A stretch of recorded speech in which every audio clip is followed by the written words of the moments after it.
आज मैं आपके साथ बहुत ही आसान और बिल्कुल परफेक्ट दही भल्ले की रेसिपी शेयर करने वाली हूँ, जिसे हम दो तरीके से बनाएंगे। तो दोनों भी तरीके आप ज़रूर देखिएगा। तो जिसके लिए मैंने यहाँ पर 1 कप मूंग दाल ली है। तो मैंने यहाँ पर पीली वाली इस तरह की मूंग दाल ली है और उसी के साथ हम यहाँ पर लेंगे 1 कप उड़द दाल। तो मैंने यहाँ पर सफ़ेद वाली उड़द दाल ली है।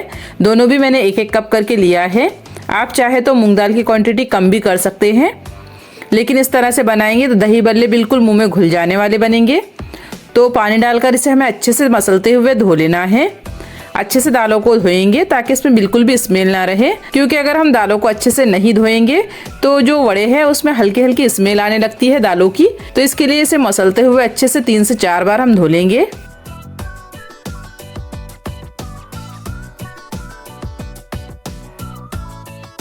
अब हम इसमें पानी डाल देंगे और दालों को हम ओवरनाइट भीगने के लिए रख देंगे। अगर आपके पास टाइम कम है तो आप यहाँ पर 3 से 4 घंटे के लिए भी इसे भिगा सकते हैं। तो दालें हमारी अच्छे से भीग गई है। इस तरह से हम दाल को तोड़कर देखेंगे तो दाल आसानी से टूट रही है। तो हमारी जो दोनों दालें हैं वो अच्छे से भीग गई है। तो जो दालों का एक्स्ट्रा पानी है उसे हम निकाल लेंगे। अब एक ग्राइंडिंग जार में हम उड़द दाल डालेंगे और थोड़ा थोड़ा करके इसे पीसना है। साथ ही में 2 चम्मच पानी डालकर इसे अच्छे से पीस लेंगे।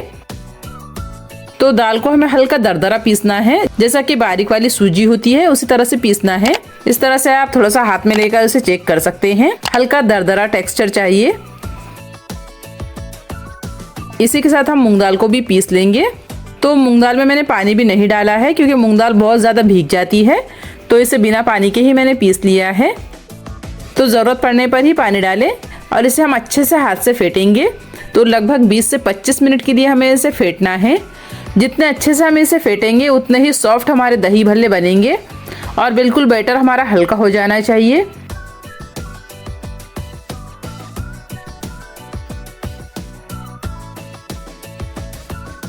अगर आपके पास इस तरह से क्रीम व्हिप करने वाली व्हिपिंग मशीन है तो आप उसका भी यूज़ कर सकते हैं। अगर इससे आप फेंटेंगे तो लगभग 7 से 8 मिनट के लिए हमें फेंटना है। इस तरह से बैटर को फेंटेंगे तो बैटर हमारा काफ़ी जल्दी हल्का हो जाता है और बिल्कुल क्रीम जैसा हो जाता है। अगर नहीं है तो आप हाथ से लगभग 20 से 25 मिनट के लिए फेंटिएगा। अगर इस तरह से व्हिपिंग मशीन है तो आप मशीन से भी फेंट सकते हैं।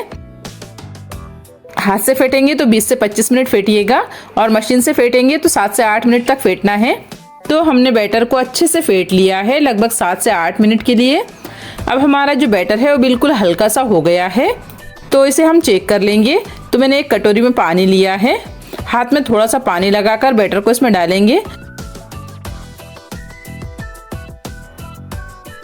तो जो बैटर है वो पानी में बिल्कुल ऊपर तैर रहा है, यानी कि हमारा जो बैटर है वो बिल्कुल परफेक्ट रेडी हो गया है और ये बिल्कुल हल्का सा लग रहा है। चेक करने का दूसरा तरीका ये है कि 1 चम्मच में आप बैटर ले और इसे इस तरह से पलट ले। तो थोड़ी देर बाद जो बैटर है वो नीचे गिरेगा, यानी कि तुरंत नहीं गिरेगा, थोड़ी देर बाद गिरेगा। अब हम इसमें डालेंगे 1 चम्मच नमक, या फिर आप अपने हिसाब से भी डाल सकते हैं। 1/4 चम्मच हींग डालेंगे। इससे दही भल्लों का जो टेस्ट है वो बहुत ज़्यादा अच्छा आता है। और एक बार फिर से इस तरह से मिक्स कर लेंगे। तो बस मैं थोड़ी ही देर से इस तरह से मिक्स कर रही हूँ ताकि नमक अच्छे से मिल जाए। तो बैटर हमारा रेडी है। बैटर को अभी हम साइड में कर लेंगे। अब हम एक ग्राइंडिंग जार में 5-6 हरी मिर्चें डालेंगे और 2 इंच अदरक का टुकड़ा डालकर इसे अच्छे से दरदरा पीस लेंगे। तो मैंने यहाँ पर हरी मिर्च और अदरक को दरदरा पीस लिया है। बैटर में डाल देंगे और इसे अच्छे से मिक्स कर लेंगे। हरी मिर्च आप यहाँ पर अपने हिसाब से थोड़ी कम ज्यादा कर सकते हैं। इसे हमें चम्मच से अच्छे से मिक्स कर लेना है। तो बैटर अच्छे से हमारा रेडी हो गया है। बैटर को हम ढक देंगे और साइड में कर लेंगे। अब उसी ग्राइंडिंग जार में हम डालेंगे 1 कप हरा धनिया और 1/4 कप मैंने यहाँ पर पुदीना लिया है। और यहाँ पर हमें डालना है 7 से 8 हरी मिर्चें और 1 इंच अदरक का टुकड़ा डालेंगे। यहाँ पर मैंने 1 चम्मच रोस्टेड दालिया ली है। आप इसकी जगह बारीक सेव या भुनी हुई मूंगफली भी ले सकते हैं। आधा चम्मच जीरा डालेंगे और 1/4 चम्मच हींग डालना है और आधा चम्मच नमक डालना है। यहाँ पर मैंने आधा नींबू भी लिया है, इसे भी हम डाल देंगे। साथ में डालेंगे 2 चम्मच पानी और ये सारी चीज़ों को हमें अच्छे से फाइन पीस लेना है। तो ये हमारी दही भल्लों के लिए हरी चटनी बनकर रेडी हो गई है। तो हमारी ये बहुत ही चटपटी सी, बहुत ही मज़ेदार सी हरी चटनी बनकर रेडी हो गई है। अब हम लेंगे एक कढ़ाई, उसमें डालेंगे आधा कप इमली इसके बीज वगैरह मैंने हटा कर लिए हैं। अब इसी में हम डालेंगे आधा कप गुड़। तो मैंने यहाँ पर गुड़ का पाउडर लिया है, आप गुड़ भी ले सकते हैं। 3/4 कप यहाँ पर पानी डालना है और इसे मिक्स कर लेंगे और इसे थोड़ी देर के लिए पकाएंगे, लगभग 5 मिनट के लिए। अच्छे से चलाते हुए पकाना है ताकि इमली का जो पल्प है वो अच्छे से रेडी हो जाए। इमली में बॉईल आ गया है, तो बस हमने इसे लगभग 5 मिनट के लिए पका लिया है। बहुत ज़्यादा भी पकाने की ज़रूरत नहीं है। गैस बंद कर देंगे। इमली अच्छे से बॉईल हो गई है। अब हम जो इमली है उसे एक छन्नी में छान लेंगे। ये जो चटनियाँ हैं वो मैं आपको इंस्टेंट बनाना बता रही हूँ, तो इस तरह से आप फटाफट से बनाकर रेडी कर सकते हैं। तो जो सारा इमली का पल्प है उसे हम चम्मच की मदद से इस तरह से निकाल लेंगे। तो जो सारी इमली है उसका जो पल्प है वो रेडी हो गया है।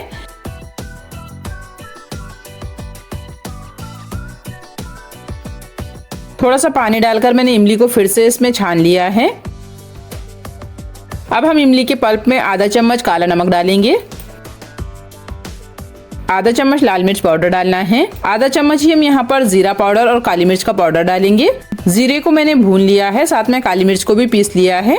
साथ ही में 1/4 से भी कम हम यहाँ पर गरम मसाला डालेंगे और ये सारी चीजों को हमें अच्छे से मिक्स कर लेना है। तो हमारी बहुत ही ज्यादा टेस्टी चटपटी इमली की चटनी बनकर रेडी हो गई है। इसे भी हम बाउल में निकाल लेंगे। चटनियाँ हमारी बनकर रेडी हो गई है, इसे हम साइड में कर लेंगे। अब हम यहाँ लेंगे इडली मोल्ड, जिसे कि हमें थोड़ा सा तेल लगाकर अच्छे से चिकना कर लेना है।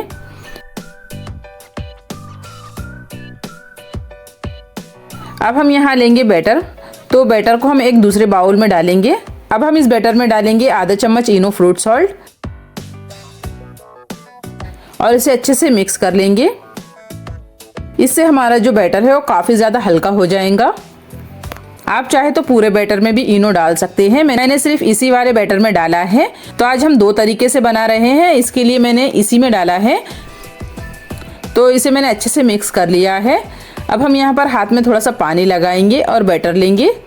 तो बैटर आप देख सकते हैं काफ़ी हल्का बैटर है और हमारे जो इडली मोल्ड है उसमें हमें बैटर को डालना है। तो इस तरह से हाथ से बिल्कुल पकौड़ियों जैसा डालेंगे। फ्रेंड्स, अगर आपको रेसिपी थोड़ी भी अच्छी लगे तो प्लीज़ वीडियो को लाइक और चैनल को सब्सक्राइब ज़रूर कर दिया करें। और आप मेरा ये वीडियो किस शहर से देख रहे हैं कमेंट बॉक्स में ज़रूर बताएं। और इसे हल्का सा टैप कर लेना है, इसी तरह से डालना है। आप चाहे तो चम्मच से भी डाल सकते हैं, लेकिन मैं इस तरह से डाल रही हूँ जिससे कि हमारा जो बैटर है वो बिल्कुल इसी तरह से हल्का सा रहे और हमारे जो दही भल्ले है वो बिल्कुल सॉफ्ट बने रहे। तो मैंने सारे इडली मोल्ड को इसी तरह से रेडी कर लिया है। अब मैंने इडली मेकर में थोड़ा सा पानी रख दिया था और जो हमारे मोल्ड है उसे हम रख देंगे इडली मेकर में। अब इसे हमें ढक देना है और इसे हमें मीडियम फ्लेम में 20 मिनट के लिए स्टीम करना है। और इस साइड हमने तेल भी गरम कर लिया है। तो तेल में थोड़ा सा बैटर डालकर हम चेक कर लेंगे। तो बैटर इस तरह से ऊपर आ जाना चाहिए। तो हम इस तरह से छोटे छोटे पकौड़ियाँ डालेंगे। आप चाहे तो थोड़े बड़े बड़े भी दही भल्ले बना सकते हैं, लेकिन ये बाद में थोड़े मोटे हो जाते हैं, इसके लिए मैं थोड़े छोटे छोटे ही यहाँ पर डाल रही हूँ। इस बैटर में मैंने इनो वगैरह नहीं डाला है। आप चाहे तो इस वाले बैटर में भी आधा चम्मच इनो डाल सकते हैं। पकौड़ियों को हमें मीडियम फ्लेम में अच्छे से फ्राई करना है। थोड़ी देर तक इसे बिना टच किए हुए ऐसे ही फ्राई होने देंगे। जब ये हल्का हल्का नीचे से फ्राई हो जाए तब हम इसे पलट लेंगे और दोनों तरफ से पलटते हुए इसे फ्राई करेंगे और अच्छे से चलाते हुए इसे बढ़िया सा गोल्डन कलर आने तक फ्राई करना है। बहुत ज़्यादा इसका जो कलर है वो डार्क नहीं करेंगे। इस तरह से हमारी जो पकौड़ियाँ है वो बहुत ज़्यादा अच्छी बनेंगी। तो आप कलर देख सकते हैं, बहुत ही अच्छा कलर हमारी पकौड़ियों में आ गया है। तो बस इससे ज़्यादा डार्क नहीं करेंगे। इसे हम एक प्लेट में निकाल लेंगे। आप इन पकौड़ियों को एक बार बनाकर अच्छे से एयरटाइट डब्बे में भरकर फ्रिज में रखें तो आप इसे 15 से 20 दिन इस्तेमाल कर सकते हैं। तो जो बची हुई पकौड़ियाँ थी उसे भी हम इसी तरह से फ्राई कर लेंगे। तो मैंने सारी पकौड़ियाँ यहाँ पर बनाकर रेडी कर ली है। इसे मैं आपको तोड़कर भी दिखा देती हूँ। तो आप इसके अंदर की जाली देख सकते हैं, बहुत ही सॉफ्ट जालीदार हमारे पकोड़े बनकर रेडी हो गए हैं। अब मैंने यहाँ पर एक बाउल लिया है, इसमें हम डालेंगे गर्म पानी। तो मैंने पानी को अच्छे से गर्म कर लिया है। तो 1 लीटर पानी मैंने यहाँ पर लिया है। इसमें हम डालेंगे लगभग 1 चम्मच के करीब नमक और साथ में डाल देंगे 1/4 चम्मच हींग। इसे हमें अच्छे से मिक्स कर लेना है और ये जो पकौड़ियाँ है इसे इस पानी में डाल देना है। तो जितने आप सर्व करने वाले हैं या फिर आपको जितनी अभी ज़रूरत है उतनी ही पकौड़ियों को पानी में डालिएगा और इसे हमें ढककर 15 मिनट के लिए साइड में रख देना है। अब हम स्टीम वाले दही भल्ले भी चेक कर लेंगे। तो लगभग 20 मिनट हो गए हैं। इस तरह से एक नाइफ लेकर चेक कर लेंगे। नाइफ हमारी बिल्कुल क्लीन है। तो ये दही भल्लों को हम निकाल लेंगे और साइड में ठंडा होने के लिए रख देंगे। अब मैंने यहाँ पर दही लिया है। दही को हम एक छन्नी में डालकर छान लेंगे। इससे हमारा जो दही है वो बहुत ज़्यादा सॉफ्ट हो जाता है। इस तरह से छान लेंगे तो हमें इसे फेंटने की ज़रूरत नहीं है। दही हमें यहाँ पर बहुत ज़्यादा खट्टी नहीं लेनी है। ये मेरी रात की बनी हुई दही है जो कि बहुत ज़्यादा खट्टी नहीं है। तो अब हम इसमें डालेंगे 2 चम्मच चीनी और 1/4 चम्मच से भी थोड़ा कम मैंने यहाँ पर नमक लिया है। सारी चीज़ों को हम अच्छे से मिक्स कर लेंगे। अगर आपकी दही थोड़ी सी ज़्यादा खट्टी है तो आप यहाँ पर 1 आध चम्मच चीनी और डाल सकते हैं। अब जो हमारे इडली वाले दही भल्ले हैं वो ठंडे हो गए हैं तो इसे हम निकाल लेंगे। तो इस तरह से ये आसानी से निकल जाते हैं और बहुत ही जालीदार हमारे दही भल्ले बनकर रेडी हुए हैं। तो जो सारी इडली है उसे हम इसी तरह से निकाल लेंगे। ये इडली नहीं है, ये दही भल्ले ही हम इसके बनाने वाले हैं। तो इस तरह से मैंने सारी जो इडली है उसे निकाल लिया है। इसे भी आप देख लीजिएगा, ये बहुत ही सॉफ्ट बनी है और इससे भी हमारे जो दही भल्ले हैं वो बहुत ही सॉफ्ट जालीदार बनेंगे। और इसकी जाली भी आप अंदर से देख सकते हैं। बहुत ही सॉफ्ट, बहुत ही जालीदार दही भल्लों के लिए इडली बनकर रेडी हो गई है, जिससे कि हम दही भल्ले बनाकर रेडी करेंगे। तो जो हमने पानी में दही भल्लों को डालकर रखा था उसका हम पानी निकाल लेंगे। तो हल्के हाथ से इस तरह से हल्का हल्का दबाते हुए इसका सारा पानी निकाल लेना है। इन पकौड़ियों को आप फ्राई करके लगभग 15 से 20 दिन के लिए एयर टाइट डब्बे में या फिर जिपलॉक बैग में भरकर फ्रिज में रख सकते हैं। और जब भी आपका दही भल्ले खाने का मन हो आप निकाल कर 1 घंटा पहले गर्म पानी में डाल दें। तो आप इस तरह से बहुत ही आसानी से, बहुत ही चटपटे से दही भल्ले बना सकते हैं। अभी हमारा पानी हल्का गुनगुना ही है तो हम इसमें जो इडली वाले दही भल्ले है उसे डालकर 15 मिनट के लिए रख देंगे। अब जो हमारे पानी में भीगे हुए दही भल्ले हैं उसे हम प्लेट में निकाल कर सर्व कर लेंगे। अब इसके ऊपर हमें डालना है दही। तो दही से इसे अच्छे से कवर कर देंगे और इसके ऊपर हम डाल देंगे हरी चटनी। जिस तरह से हम मार्केट में खाते हैं उसी तरह से हमें इसे सर्व करना है। इसके ऊपर बढ़िया सी हम इमली की चटनी डाल देंगे।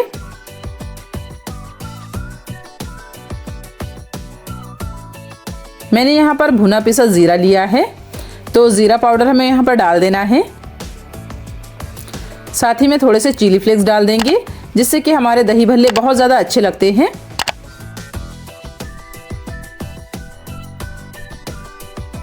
थोड़ा सा हम यहाँ पर काला नमक डालेंगे। साथ ही में थोड़ा सा हमें यहाँ पर चाट मसाला डालना है।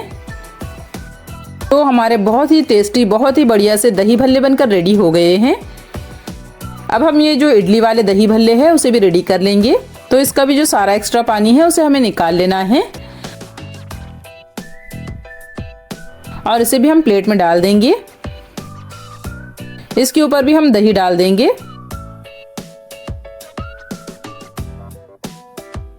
थोड़े से चिली फ्लेक्स डालना है। साथ ही में थोड़ा जीरा पाउडर डालेंगे, काला नमक, चाट मसाला डालेंगे और इसके बाद में हमें डालना है इमली की चटनी और हरी चटनी। ये दही भल्लों में हमने बिल्कुल भी तेल का यूज नहीं किया है। ये बिना तेल वाले दही भल्ले हैं जिसे कि हमने स्टीम किया है। बहुत ज़्यादा सॉफ्ट होते हैं, बहुत ज़्यादा टेस्टी भी होते हैं। तो अगर आप फ्राई किया हुआ नहीं खाना चाहते हैं तो स्टीम वाले दही भल्ले आप ट्राई कर सकते हैं। बहुत ही सॉफ्ट, बिल्कुल मुंह में घुल जाने वाले दही भल्ले बनेंगे। तो मैंने आज आपके साथ 2 तरह से दही भल्ले बनाने का तरीका बताया है। तो दोनों ही तरह से जो दही भल्ले हैं वो बहुत ज्यादा सॉफ्ट और मुंह में घुल जाने वाले बने हैं। आप दोनों में से कोई भी रेसिपी ट्राई कर सकते हैं। आपको ये दही भल्ले बनाने का जो तरीका मैंने आज बताया है वो बहुत ज्यादा पसंद आएगा और ये मार्केट से भी ज्यादा अच्छे और टेस्टी दही भल्ले बनकर रेडी हुए हैं और घर पर बने खाने की तो बात ही कुछ और होती है। तो आप इसे बेझिझक ट्राई कर सकते हैं। बहुत ही अच्छी रेसिपी है, जरूर ट्राई कीजिएगा। तो आपको आज की मेरी ये बहुत ही चटपटी मजेदार सी रेसिपी कैसी लगी कमेंट में जरूर बताइए और आप अगला वीडियो कौन सा देखना चाहते हैं ये भी जरूर बता दिया करें ताकि मैं उस हिसाब से आपके लिए रेसिपी बना सकूं। और वीडियो अच्छा लगे तो लाइक शेयर जरूर कर दिया करें और अगर आप चैनल में नए हैं तो चैनल को भी सब्सक्राइब कर ले। मिलते हैं अगले वीडियो में।